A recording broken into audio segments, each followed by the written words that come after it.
bank. The number one thing you can do to survive an earthquake is to know your neighbors and to know people around you who you can make common cause with to survive a crisis. So people who are isolated, people who lacked vital connections, people who are on the brink in their mental health or their financial health, they were much more likely to be devastated by the pandemic. Very interesting points, and obviously very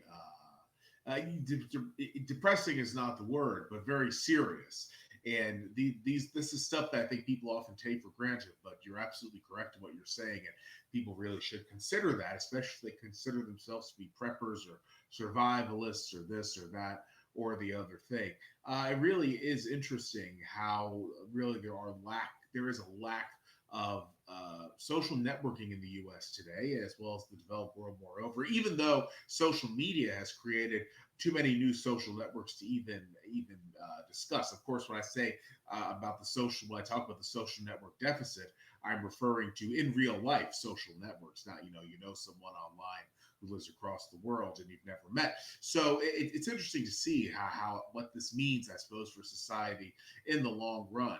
And one interesting thing that I've seen today, this is getting a bit off of COVID, but I think Luke would probably find it interesting all the same, is that for those who are under 40, there's a real lack of a personal or group identity of any fixed kind.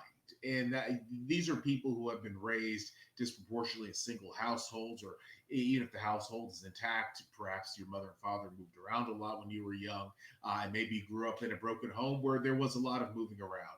And people don't really know much about their nation's history. They don't know much about their region's history. They don't know much about their own family history or the history of their heritage. And that really creates a unique state of affairs where you have these people who sort of drift from identity to identity. This is acted out principally online. It's called LARPing, which is called live action role playing. I'm sure Luke knows exactly what I'm talking about. And you see a lot of this among younger people today.